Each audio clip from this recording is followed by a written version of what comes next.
Kalau kita mau mengenal rencana Bapa yang indah, rancangan yang ajaib atas hidup kita, kita mesti berusaha untuk hidup kudus dan tak bercacat di hadapannya. Berusaha di sini bukan usaha manusia, libatkan Roh Allah. Tetapi kata usaha ini adalah proaktif dari dirimu.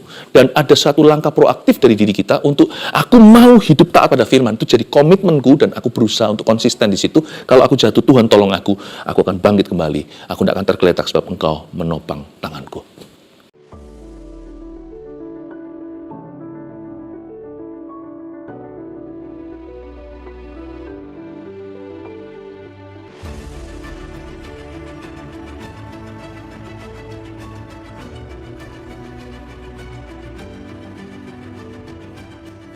Shalom keluarga Saat Teduh Bersama. Saya percaya Tuhan memenuhi hati kita semua dengan sukacita untuk memuji-muji akan nama Tuhan. Sebab aku tahu aku berharga dan mulia di mata-Mu Tuhan, dan Engkau mengasihi aku.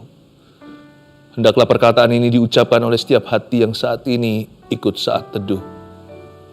Hamba berdoa Tuhan, setiap jiwa berharga Engkau akan melawat setiap hati yang haus dan dahaga. Tanpa kecuali, tak seorang pun yang datang kepadamu Kau tolak. Tuhan, tidak seorang pun yang datang pada Tuhan tidak berubah. Ubahkan kami, sempurnakan kami. Sampaikan sabdamu yang memberitahu bagaimana kami harus hidup di hadapan-Mu. Lebih dari itu, yang membuat kami mengenal-Mu secara pribadi. Makasih Tuhan, sembunyikan hamba di balik salib-Mu. Dalam nama Yesus. Haleluya. Amin. Ada sebuah pertanyaan. Ia adalah pertanyaan kedua nomor paling besar di hidup manusia. Pertanyaan yang paling penting dalam kehidupan kita adalah siapakah Tuhan? Yang kita mengenal Dia sebagai Yesus Kristus, Raja kita. Pertanyaan penting nomor dua, kita harus temukan dalam hidup ini, yaitu siapakah kita? Saya kasih judul siapakah aku sebenarnya. Hari ini kita akan belajar firman ini, Efesus 1 ayat 3-14. Kita langsung buka. Ambil catatan, kita akan belajar. Ini bukan pengetahuan, ini pengenalan. Sebelum saya bacakan, sekali lagi saya tambahkan.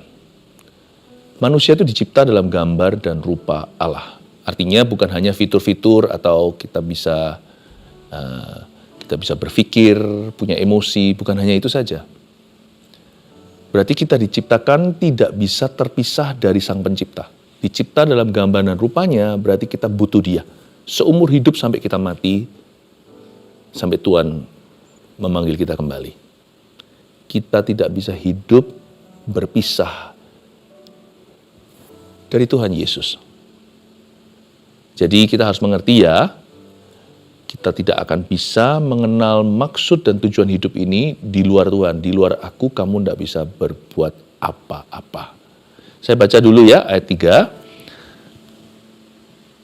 Terpujilah Allah dan Bapa Tuhan kita Yesus Kristus, yang dalam Kristus telah mengaruniakan pada kita segala berkat rohani di dalam sorga. Ayat 3 disebut ada dua pribadi Allah Tritunggal, Allah dan Bapa Tuhan kita Yesus Kristus, Allah Bapa, Allah Putra. Dan di dalam Kristus Ia mengaruniakan kepada kita semua berkat rohani di dalam sorga. Sekali lagi ya, kita tidak bisa mengenal siapa diri kita kecuali di dalam hadirat Allah. Karena Tuhan yang ciptakan kita. Waktu Tuhan menciptakan kita sih nggak pakai berkeringat. Dia hanya membentuk kita dari debu dan tanah, manusia pertama Adam, lalu Tuhan beri Hawa. Tapi Tuhan memang berpeluh darah untuk menebus kita kembali setelah kita jatuh dalam dosa dan terpisah dari hadiratnya. Untuk membeli kita kembali, Yesus harus mati. Nggak bisa main ambil, dosa tetap harus ada upahnya. Yesus yang menanggung ganjarannya. Dia menjadi dosa karena kita, sekalipun Dia tidak berbuat dosa, supaya kita bisa hidup di dalamnya. Jadi kita itu nggak bisa lepas dari Tuhan. Kalau kita itu mau mengenal siapa diri kita, tujuan hidup kita, rancangan Bapa, mau nggak mau, kita harus membuat pilihan yang jeli.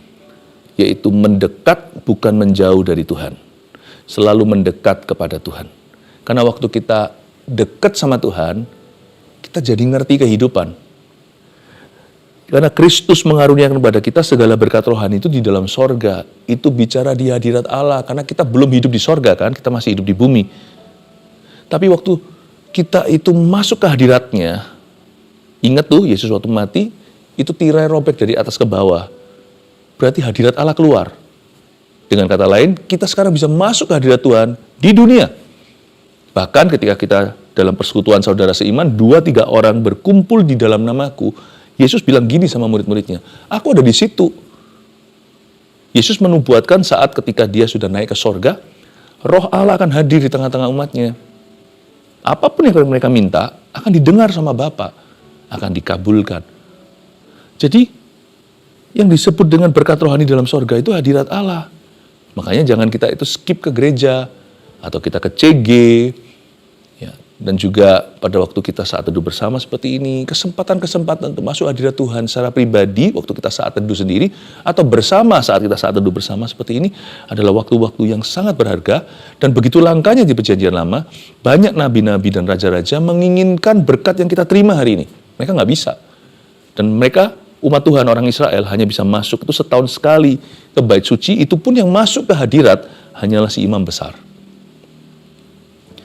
Waktu kita masuk ke hadirat Tuhan itu, kita akan semakin kenal Tuhan. Nah, orang yang semakin kenal Tuhan, semakin mengenal penciptanya, akan semakin mengenal dirinya. Celaka kalau kita mencoba mencari tahu jati diri kita di luar hadirat Allah. Nanti yang enggak-enggak, yang bukan-bukan. Jangan-jangan nanti kita merasa, ada orang yang merasa dia diciptakan memang begitu dari lahir, homoseksual. Karena dia menemukan jati dirinya di luar Tuhan. Dan bergantung pada pemikiran-pemikiran manusia yang notabene sudah bengkok semua, udah jatuh. Belum lagi nanti dibisik sama setan, lewat pengalaman, lewat orang lain, opini dunia.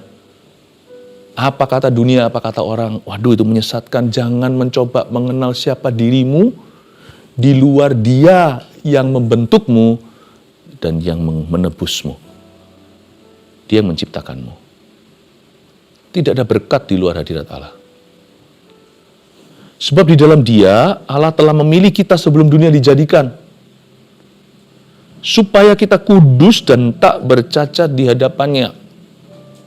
Memang darah Yesus yang menguduskan kita ya. Kita kudus suci bukan karena perbuatan kita. Karena ketaatan Yesus bukan ketaatan kita. Tapi setelah Yesus menyelamatkan kita, like father, like son kan, buah jatuh nggak jauh dari pohonnya. Kalau kita itu dikasih biji semangka, ditanam di tanah, keluarnya pasti buah semangka. Kalau kita terima Yesus yang ditanam Yesus, keluarnya pasti kudus. Meskipun kita masih belajar di kesalahan, yang namanya sanctification atau pengudusan itu masih terus merupakan sebuah proses di dalam kehidupan orang anak-anak Tuhan. Tapi kita tidak boleh sengaja untuk menjauhi Tuhan. Kita nggak sengaja dah, sekali-kali masih jatuh, masih berbuat dosa, masih salah, masih belajar dari kesalahan, dan masih bangkit dari kegagalan. Jangan mencobai Tuhan. Ini arah hidup yang benar, yaitu taat pada firman. Meskipun kita mencoba, kadang-kadang kita masih gagal, apalagi orang yang sudah melepaskan itu. Wah, itu nggak ada remnya itu. Benar-benar jatuh ke tangan setan. Ayat 4 mengajari kepada kita, siapakah kita sebenarnya, siapa aku sebenarnya itu nggak bisa enggak. Kita harus belajar hidup kudus. Waktu kita belajar taat sama firman, kita akan semakin mengenal rencananya atas hidup kita. Sebab Tuhan tidak memberkati ketidaktaatan. Dia mengampuni ketidaktaatan kita saat kita bertobat. Kalau kita menyesal, membawa pengakuan. Tapi yang Tuhan berkati itu ketaatan. Di dalam ketaatan ada berkat. Di dalam ketaatan ada roh wahyu dan hikmat. Di dalam ketaatan ada pengenalan akan Tuhan. Semakin kita taat, semakin kita kenal Dia. Semakin kita mentaati firman-Nya, semakin kita kenal diri kita. Pokoknya ya, apapun yang menjadi perasaanmu hari ini, mungkin kita gelisah, gundah gulana, galau, nggak keruan. Kalau kita diperhadapkan dengan sebuah pilihan, jangan bergantung pada perasaan. Karena perasaanmu lagi tidak keruan, pasti inginnya menjauh dari Tuhan. Kalau kita dikasih pilihan membenci atau mengampuni, pilih mengampuni dan mengasihi. Kalau kita dipilih untuk memberi atau kita dipilih untuk menahan kebaikan, pilih memberi. Kalau kita diberikan pilihan seperti Yusuf di hadapan waktu dijebak oleh istrinya Potifar untuk lari dari pencobaan atau kompromi lah, nggak apa-apa kali ini aja. Selalu lari. Jangan percaya emosi perasaan. Karena ketika kau ikuti itu, maka jiwamu tersesat. Semakin kita tidak tahu untuk apa kita hidup, dan semakin kita bingung dengan diri sendiri, semakin kita rusak jati diri. Gambar diri kita itu kan dirusak. Tahu nggak, dicipta dalam gambar dan rupa Allah itu artinya bukan hanya kita dapat fitur-fitur Tuhan, bukan berarti Tuhan mirip kita, bukan kita yang harus mirip Tuhan. Tapi bukan hanya artinya kita itu bergantung dengan Tuhan saja. Maksudnya dicipta dalam gambar dan rupa Allah itu artinya kita tidak bisa menemukan jati diri kita kalau kita nggak bersekutu dengan Dia. Dan manusia itu tukang pikun. Dulu pernah ingat, lalu sekarang murtad, lalu sekarang sudah salah jalan, lalu dia tiba-tiba seolah-olah tidak pernah sama sekali melayani Tuhan. Pernahkah Anda lihat orang yang dahulu sungguh-sungguh sekarang bisa tidak ada sisa-sisanya? Manusia itu tukang lupa. Jangan kira, oh aku pernah tahu. Tapi bangun terus hubungan dengan Kristus. Detik di mana kau tinggalkan Kristus, gambar dan rupa Allah itu akan dirusak oleh setan lagi. Tahukah yang maksud dicipta dalam gambar dan rupa Allah itu berarti setan, target utama di hidupmu itu bukan mengambil hartamu atau memberimu sakit penyakit, bahkan bukan membunuhmu. Intent atau maksud setan yang paling terselubung adalah merusak gambar dan rupa Allah di dalam dirimu. Dosa pornografi contohnya. Memang sih semua dosa itu melukai hubunganmu dengan Tuhan, termasuk dosa seksual. Tapi sadarkah Anda, dampak terbesarnya itu adalah dirimu? Dan itu membuat kita membuat seseorang yang kecanduan atau dibelenggu dengan dosa ini menjadi rusak gambar dirinya. Dia jadi nggak percaya diri, nggak percaya lagi dengan kata-katanya. Lain kali aku tidak lagi, itu sudah nggak percaya dia. Dia bisa mengutarakan, tetapi dalam hatinya sendiri nggak yakin. Gambar dan dirinya jadi kabur, gambar dirinya. Tahukah dosa itu melukai memang, merusak hubungan kita dengan Allah, tapi tahukah yang setan rusak ketika kita berdosa itu adalah gambar dan rupa Allah di dalam diri kita? Termasuk dan apalagi dosa seksual, karena itu dosa terhadap tubuhmu, kata Paulus. Dosa lain dilakukan manusia di luar tubuhnya, tapi dosa yang satu ini, dia orang itu berdosa pada tubuhnya sendiri. Bukan berarti ini dosa yang paling wahid nomor satu, malah Tuhan paling benci itu dosa kemunafikan. Dia tegur itu orang Farisi ahli Taurat. Tetapi satu dosa misalnya, saya kasih contoh tadi, dosa seksual ini, dia merusak perzinahan, merusak rumah tangga. Anak muda, percabulan, masturbasi, pornografi itu merusak gambar dirimu. Sehingga Anda akan jadi orang yang aras-arasan, tidak termotivasi. Nggak ada orang yang melakukan itu lalu semangat hidup atau menggapai cita-cita atau ingin pelayanan, ingin dipakai Tuhan, nggak ada. Rusak dari dalam dia. Kamir dari dalam.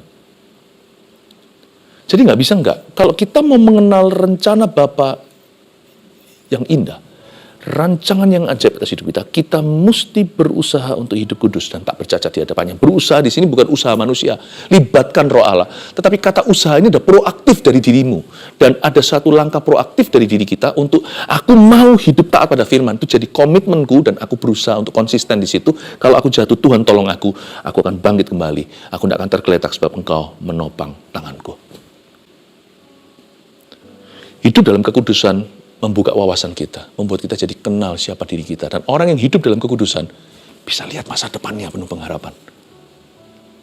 Seperti ada sesuatu disingkapkan. Selain itu apalagi? Ayat 5, dalam kasih ia telah menentukan kita dari semula oleh Yesus Kristus untuk menjadi anak-anaknya sesuai dengan kerelaan kehendaknya. Hidup dalam kasih. Kalau kita hidup dalam kasih, kita tidak menjauhi persekutuan saudara seiman seperti yang dibiasakan orang, menjauhi pertemuan-pertemuan. Justru menjelang akhir zaman, kita harus saling mengingatkan, saling mendorong dalam kasih. Hidup dalam kasih itu bukan hanya hidup dalam aktivitas pelayanan. Nggak ada orang bisa hidup dalam kasih itu dengan cara hidup sendiri. Isolasi, social distancing. Antisosial, nggak bisa. Karena kasih itu tidak bisa tidak melibatkan orang lain. Karena perintah Tuhan yang kedua adalah kasihilah sesamamu manusia, seperti dirimu sendiri. Waktu kita berinteraksi dengan orang lain, akhirnya kita sendiri didewasakan. Akhirnya kita lebih mengenal diri kita, seperti dirinya sendiri. Aku mengasihimu seperti diriku sendiri. Kita bisa menemukan jati diri kita pada orang lain saat kita mengasihi orang itu. Kalau mengasihi orang yang mudah dikasih, semua orang bisa. Tapi ketika kita digosok, ketika digesek, ketika kita mulai dibentuk, besi menajamkan besi, manusia menajamkan manusia, bukannya give up, bukannya menyerah, bukannya quit, Malah justru kita ketika merasa sakit dan disakiti, kita belajar mengasihi orang-orang yang sulit untuk dicintai. Di situ kita menemukan jati diri kita. Aku sudah berubah, aku dulu pembenci, aku seorang hater, sekarang aku menjadi pengasih, pengampun. Oh Tuhan, terima kasih, wajahmu mulai keluar dalam hidupku. Saya minta berkat kelemah lembutan, itu kan salah satu buah kan, kelemah lembutan. Dikasih orang yang kasar dan kasari saya. Saya nggak minta sih, tapi itu dijadikan Tuhan. Tuhan tidak utus orang itu, tapi dalam kejadian itu Tuhan memakainya untuk melembutkan aku. Dalam kasih, ia telah menentukan kita dari semula oleh Yesus untuk menjadi anak-anaknya. Ketika semua orang lagi mungkin cekcok gimana kita yang menjadi pembawa damai, maka kita disebut sebagai anak-anak Allah, Matius 5. Di situ kita jadi mengerti dan bangga. Wow, bukan bangga sama diri sendiri, tapi bangga akan perbuatan Tuhan dalam hidup kita. Aku tuh nggak begini. Kita nggak mengaku-ngaku. Orang dekat kita yang bisa melihat, orang ini berubah ya. Dulu dia selalu bagian daripada masalah. Kalau ada orang berantem, dia salah satu pasti yang berantem. Tapi sekarang dia bagian dari solusi. Orang lain pun bisa melihat dan memperoleh berkat. Siapa tahu ada pula orang-orang di dekat Anda yang bertobat gara-gara melihat teladan Anda. Dan perubahan itu, perubahan nyata, ditentukan menjadi anak-anaknya. Hidup dalam kasih. Harus belajar mengasihi. Kalau kita hidup menjauhi, sudah trauma, bye-bye gereja. Udah, aku nggak gini-ginian lagi, nggak mau pelayanan. Salah arah. Anda akan semakin tersesat. Kalau begitu, Anda semakin tidak ingat. Tidak ingat dari mana Anda diselamatkan. Dari apa Anda diselamatkan. Dan itu seperti Anda tidak mengingat perbuatan Tuhan sebelumnya. Dan kalau kita melakukan itu, lama-lama nanti suatu hari, nggak langsung kali, bulan atau tahun, Anda mulai akan lupa apa yang Tuhan ajarkan. Kita nggak akan semakin mengenal diri kita. Kita akan semakin kebingungan. Cepat lambat. We will be confused. Nggak bisa kita hidup dalam terang kalau nggak hidup dalam kasih. Karena orang yang hidup dalam kasih, hidup dalam terang. Orang yang hidup tidak dalam kasih, dia hidup di dalam kegelapan. Atau minimal sekarang, keremangan. Ayat 6. Supaya terpujilah kasih karunia yang mulia yang dikaruniakannya kepada kita di dalam Dia yang dikasihinya. Sebab di dalam Dia dan oleh darahnya kita beroleh penebusan, yaitu pengampunan dosa menurut kekayaan kasih karunia-Nya yang dilimpahkannya kepada kita dalam segala hikmat dan pengertian. Coba Anda lihat ayat yang ke-6. Supaya terpujilah kasih karunia yang mulia yang dikaruniakan kepada kita yang dikasihinya. Ada kata terpujilah kasih karunia-Nya. Ya. Paulus di sini suka memuji. Dia tulis pada Efesus supaya terpujilah, blessed be the Lord. Hidup dalam pujian. Ingat, dosa apa yang membuat bangsa Israel binasa di padang gurun? 40 tahun hanya 2 insan yang masuk ke tanah Kanaan, yaitu Yosua dan Kaleb. Menggerutu, mengomel, mengeluh. Nggak bisa. Kalau kita nggak akan bisa semakin kenal diri kita sendiri lewat omelan hati kita, lewat keluh kesah, lewat negativitas, lewat kepahitan, lewat kekecewaan. Jangankan mengenal dirimu, justru nanti kita bisa mengkamirkan orang lain. Karena akar kepahitan itu mencerai-beraikan dan dia membuat rusuh atau biasanya menjadi biang kerusuhan, kata firman. Supaya terpujilah kasih karunia-Nya, belajarlah untuk hidup di dalam pujian. Pujian di sini bukan lagu nyanyi, semua orang bisa. Kalau kita hanya mau nyanyi, setel aja aplikasi, di HP kita juga bisa. Kalau mau orang beneran, bisa aja hire siapa. Orang-orang yang ngamen di jalan juga, kita nggak tahu kondisi hatinya, mereka bisa nyanyi, karena demi supaya mendapatkan imbalan. Mungkin seorang yang memang profesional di sana bisa aja nyanyi dengan merdu, tapi ini bukan soal aktivitas nyanyinya. Ini soal spiritnya memuji. Spiritnya memuji apa? Spirit memuji itu selalu sweet. Orang itu manis spiritnya. Pelihara manis spiritnya. Bukan berarti orang nggak pernah trauma, nggak pernah disalahguna, enggak. Hari ini kita dalam pelayanan, saya juga udah puluhan tahun dalam pelayanan, saya ngerti watak orang.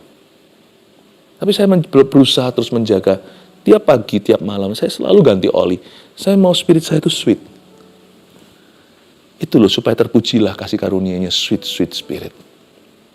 Hiduplah dalam pujian, bukan keluhan. Kau akan semakin mengenal panggilanmu. Sebab di dalam Dia, oleh darahnya, kita ditebus pengampunan dosa itu menurut kekayaan kasih karunia-Nya. Love as you've been loved, forgive as you've been forgive, give as you've been given. Kasih sebagaimana engkau dikasih, ampuni sebagaimana engkau diampuni, beri sebagaimana engkau telah diberikan. Apa sih yang kita bisa berikan pada Tuhan kalau yang Tuhan belum berikan kepada kita? Nggak ada. Setiap ucapan syukur karena Tuhan sudah berbuat baik dulu. Hanya kita nggak mau ingat aja, kita tebang pilih aja, kita nggak mau sungguh-sungguh jujur aja sebenarnya Tuhan baik. Yang kita terus liatin, fokusin, pandangin itu yang kurang-kurangnya aja. Yaitu kan kembali ke attitude atau sikap hati yang salah. Ayat 8 yang dilimpahkannya kepada kita dalam segala hikmat dan pengertian. Ya. Jadi kalau kita itu hidup dalam semua tadi yang saya sebutkan tadi, dalam hadirat Tuhan, dalam kekudusan, dalam kasih, dalam pujian, lama-lama ya. Itu tadi kan fondasi ya, lama-lama ya, bangunannya pun jadi. Kok bisa ayat 8? Justru dilimpahkan ke kita nanti. Hidup kita kan berlimpah dengan hikmat dan pengertian. Aneh, orang yang menjaga semua fondasi iman tadi yang saya sebutkan, dia bukan hanya jadi mengenal dirinya sendiri, dia jadi mahir dalam membangun hidupnya. Segala macam hikmat ditambah dan pengertian.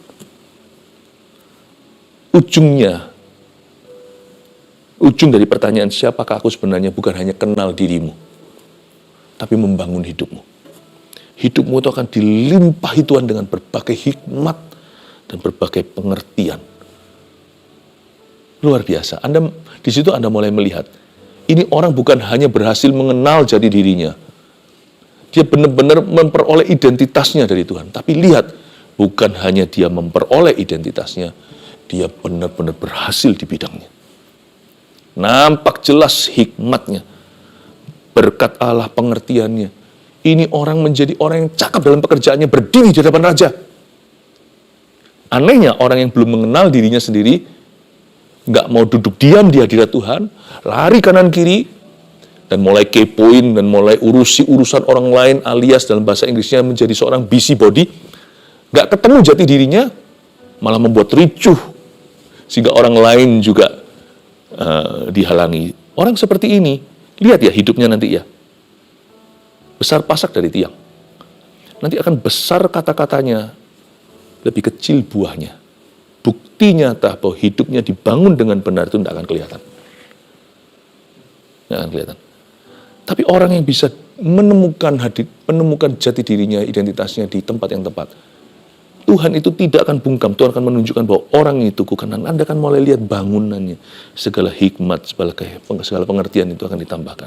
Sebab Ia telah menyatakan rahasia kehendaknya kepada kita, sesuai dengan rencana kerelaannya, yaitu rencana kerelaan yang dari semula telah ditetapkannya dalam Kristus. Saya suka kata rencana kerelaan.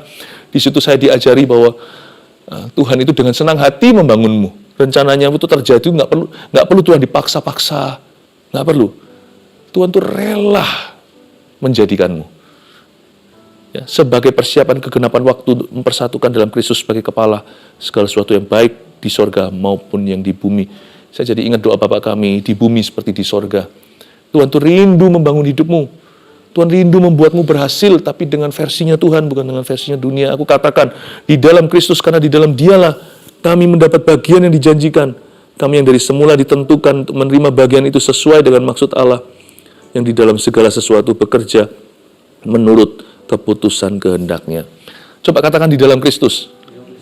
Nomor 1 tulis dulu ya, supaya kita ngerti ya. Number 1, identitasmu yang terutama ialah di dalam Kristus. Jangan coba temukan jati dirimu di luar Kristus. Nggak ketemu. Nggak baik. Justru nanti tersesat. Justru ngawur nanti. Justru salah paham tertinggi itu adalah akhirnya kita salah ngerti diri sendiri. Karena kita tidak mengenal apa kata Tuhan. Aku adalah aku, sesuai dengan firman-Nya. Saya telah belajar dalam hidup saya, kata di dalam Kristus saya terapkan.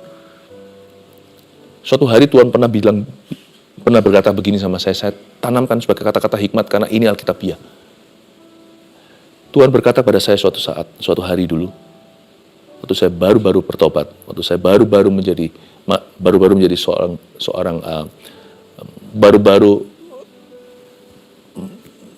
memulai panggilan Tuhan dalam kehidupan saya. Kamu bukan kamu lagi. Kamu adalah apa kata Tuhan tentang dirimu.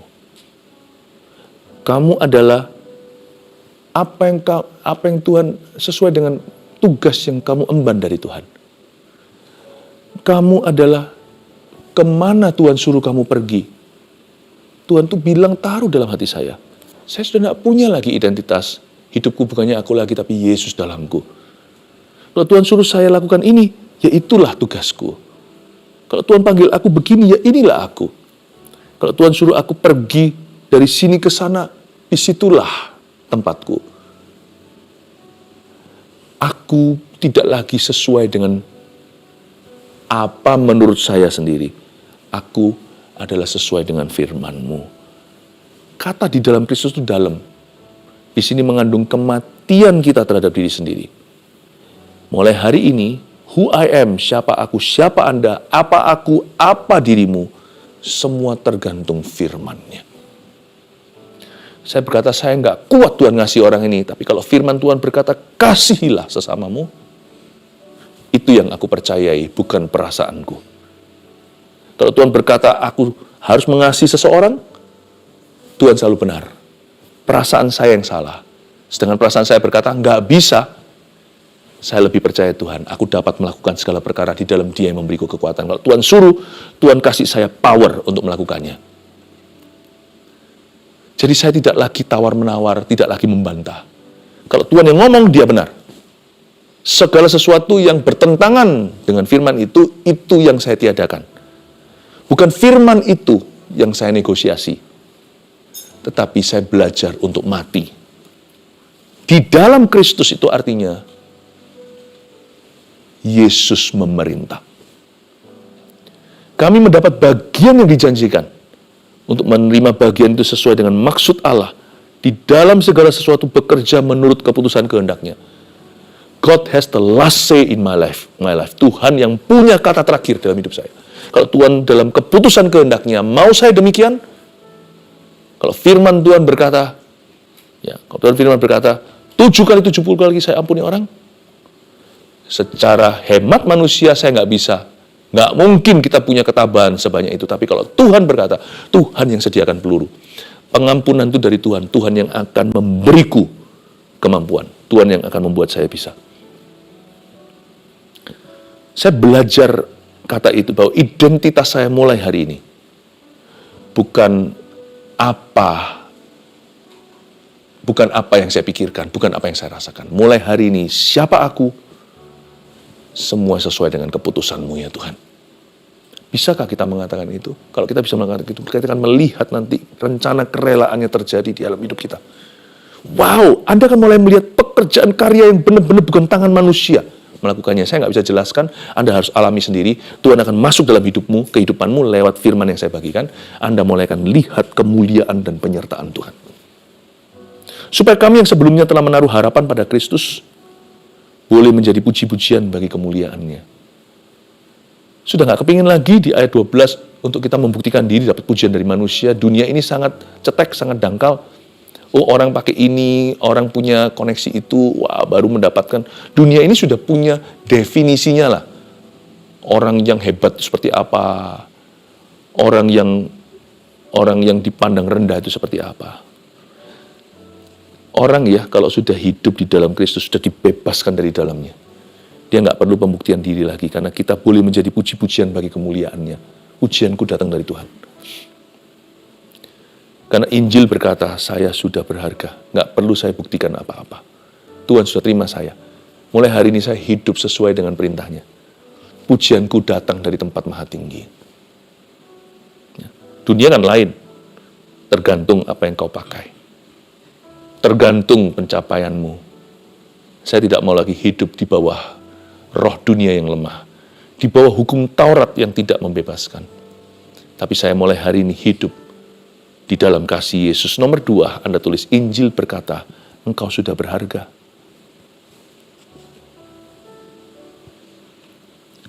Sambil kita jalan, kita nggak cari pujian manusia.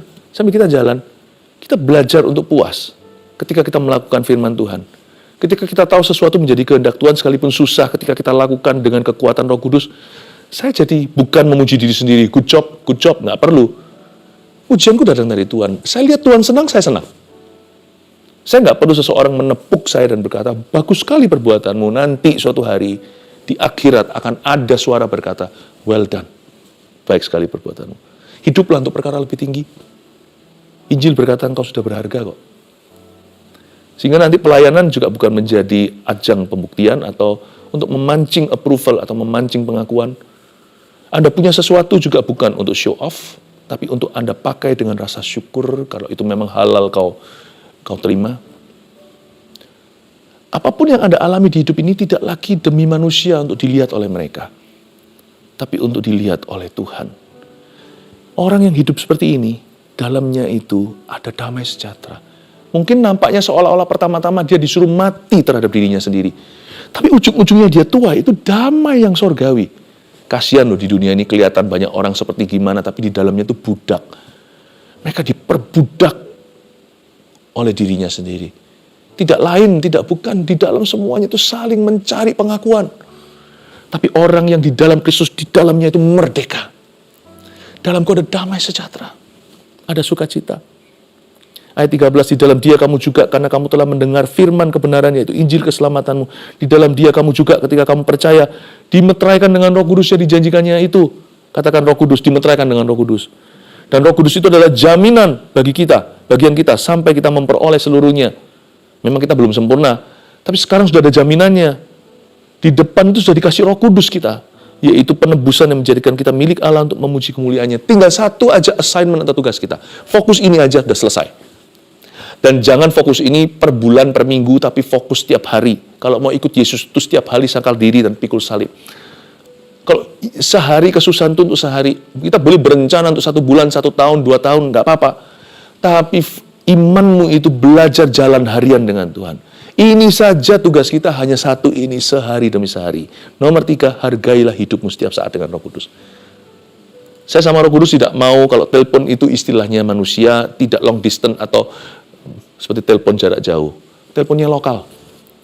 Hargai hidupmu setiap saat dengan Roh Kudus. Udah, ini yang saya pegang. Dia meterai keselamatan saya.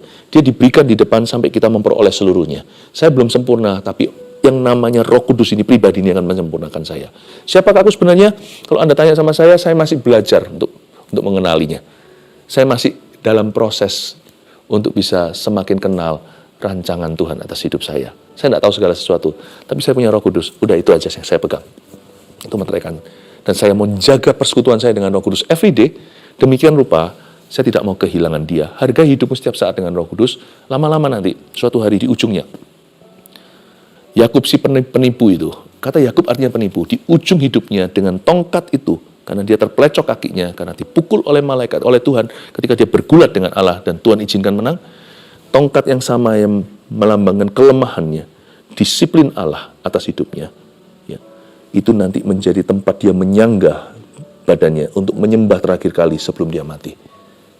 Saya beritahu sesuatu ya, kita hanya punya satu pegangan dalam hidup ini. Roh yang membantu kita dalam segala kelemahan. Pegang itu sampai akhir hayatnya. Seperti Yakub, dia akan kenal jati dirinya. Suatu hari di ujung sana, kita akan kenal, kita akan tahu secara sempurna why, kenapa Tuhan izinkan seorang Anda, seorang saya, dilahirkan di atas muka bumi ini. Suatu hari kita akan mengerti rencana Allah secara sempurna. Sekarang fokus ke Roh Kudus. Roh Kudus buat hatimu nggak sek ketika Anda berbuat sesuatu yang salah, cepat bertobat. Roh Kudus menggerakkan Anda untuk melakukan sesuatu yang benar, lakukan. Roh Kudus ajari Anda untuk konsisten cari Tuhan, membangun mesbah doa Anda, taati. Roh Kudus memberikan Anda roh tanggung jawab untuk bisa bekerja dan belajar untuk melaksanakan tugas Anda sehari-hari dengan penuh pertanggungjawaban, penuh integritas. Ikuti. Roh Kudus saja, fokus ke situ, nyampe ke ujungnya. Nanti pada akhir hayat kita, kalau Tuhan datang sebelum kita mati, kita akan 100% mengerti. Sementara sekarang, peganglah tangan Roh Kudus setiap hari. Ku tak berani jalan sendiri tanpa Roh Tuhan. Mari kita sama-sama bawa ke hadapan Tuhan hidup kita. Identitasmu yang terutama ialah dalam Kristus. Dan Injil berkata engkau sudah berharga, tidak usah pembuktian diri. Dan hargai hidupmu setiap saat dengan Roh Kudus. Haleluya. Saya bacakan kesaksian supaya happy-nya bertambah. Oh, lebih dari itu. Supaya setiap orang yang menanti-nantikan janji tidak menjadi lemah, akan memperoleh janji itu hari ini. Angelica, halo Pastor Philip dan tim, saya Angelica. Melalui pelayanan saat teduh bersama, saya mengenal dan menerima Yesus sebagai juru selamat saya. Sebelumnya saya belum mengenal Tuhan, hingga saat COVID-19 saya menemukan acara ini dan mulai rutin mendengarkan apa yang Tuhan katakan. Kurang lebih 4 tahun saya bergumul untuk berkomitmen mengikut Tuhan di tengah penolakan keluarga karena perbedaan iman. Meskipun tantangan tersebut besar, namun saya selalu berusaha untuk mengakui Tuhan Yesus sebagai juru selamat saya, dan saya berhasil dibaptis 25 Mei 2025. Sungguh hari itu tidak pernah saya duga Tuhan melancarkan segalanya di waktu yang tepat. Semoga selanjutnya keluarga saya pun akan mengenal kasih Yesus. Pasti. Karena Alkitab berkata, kalau kita percaya ada satu orang saja menjadi orang percaya di rumah itu, seisi rumah tangganya bisa diselamatkan. Ya, jangan pernah kompromi, akui Tuhan. Mujizat terbesar itu keselamatan kita. Christina Widatik, Shalom, saya bersaksi tentang mujizat Tuhan pada Jumat Agung. Dari 29 Maret hingga 2 April 2026, saya mengalami kebas di telapak tangan kiri yang menjalar ke tangan kanan, kaki, wajah, leher, dan lidah. Berjalan pun sempoyongan. Saya dibawa ke IGD dan menjalani berbagai pemeriksaan. Saat CT scan, saya terus mengucapkan darah Yesus, mujizat terjadi dalam nama Yesus, sembuh. Saya mengimani perkataan Pastor Philip di ibadah online Jumat Agung. Penyakitmu hilang, imanmu sembuhkanmu. Suami, anak, menantu, dan cucu terus mendukung dalam doa. Saya terus nyanyi, ku percaya mujizat, sebab percaya Tuhan. Di ibadah sore, saya mendapat rema, Tuhan Yesus ada di perahumu, jangan takut. Kuasanya sempurna. Selesai ibadah, tangan saya mulai terasa saat disentuh. Para dokter heran karena semua hasil MRI membatalkan analisa sebelumnya. Kini saya sudah bisa berjalan normal kembali. Makasih Tuhan Yesus atas kasih dan kuasa-Mu. Berkati Pastor Philip lebih lagi sehingga nama-Mu dimuliakan. Amin. Puji Tuhan, Bu Christina. Tuhan Yesus baik dan tidak pernah mengecewakan orang yang beriman kepadanya. Gunawan dari CGWS 008. Sejak SD hingga usia 57 tahun, saya sudah berkacamata dengan minus dan silinder yang cukup besar. Setahun lalu saya mengalami ablasia, retina lepas, dan menjalani operasi sebanyak 3 kali. Januari 2026 pemulihan selesai, meski masih tetap berkacamata karena usia. Suatu hari pulang dari CG, tiba-tiba pandangan saya buram. Saya kira kacamata kotor, tapi saat saya lap, pandangan justru menjadi jernih. Saya kaget, tapi gembira, sebuah awal mujizat yang belum berani saya klaim terjadi. Pas saat teduh bersama Pastor Philip, lupa episodenya di akhir pastor khotbah, berkata ada seorang yang matanya disempurnakan pasca operasi dan semakin membaik. Saya mengaminkan itu. Puji Tuhan, di usia 58 tahun setelah seumur hidup berkacamata, sekarang saya bebas total. Tuhan memulihkan di luar yang kami pikirkan. Tuhan memberi lebih dari yang kami dan suami istri telah doakan. Makasih Yesus, makasih Pastor Philip, makasih teman-teman CG. Senang ya mendengarkan kesaksian Anda. Kirimkan terus ya kesaksiannya untuk dibacakan. Tuhan itu tetap sama hari ini. Allah sekali baik, forever baik, selama-lamanya baik. Ulurkan tanganmu ke depan, kita berdoa untuk setiap permohonan doa. Oh Tuhan, berkati setiap orang yang dalam pergumulan ekonomi dan pekerjaan Tuhan. Aku berdoa Tuhan, buka jalan di dalam nama Yesus, tidak ada yang mustahil bagimu. Untuk setiap orang yang sakit, ratusan yang sakit di antara keluarga saat duduk bersama, I speak healing in Jesus' name. Makasih Tuhan untuk mereka yang sekarang menanti-nantikan momongan Tuhan, buka ya Tuhan Yesus rahim seseorang. Kau memberi rahim, bukan katakan di firman Tuhan di Yesaya di pasal-pasal terakhir berkata Tuhan memberi rahim tidak mungkin menghalangi orang untuk melahirkan anak. Kasih di dalam nama Yesus Tuhan. Hamba berdoa banyak sekali anak-anakmu yang membutuhkan pasangan hidup Tuhan. Aku berdoa Tuhan Yesus tahun ini jadi tahun pembebasan mereka. Kami percaya menjadi tahun jawaban doa. Dalam nama Yesus Kristus, aku patahkan roh depresi untuk orang-orang yang kena bipolar dan yang harus minum obat seumur hidup. Aku hancurkan kutuk itu dalam nama Yesus. Kami berdoa Tuhan, I speak healing. Tidak ada penyakit yang tidak bisa sembuh. Semua bisa disembuhkan. Semua sudah Tuhan pikul di kayu salibnya dalam nama Yesus. Makasih untuk kebaikan-Mu Tuhan.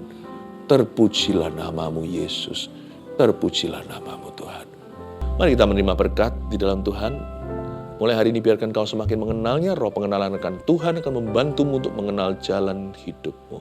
Berkat Allah Bapa, Putra, Roh Kudus, yaitu Allah Abraham, Ishak, Yakub itu menyertaimu dari sekarang sampai seterusnya. Di dalam nama Yesus, haleluya. Amin.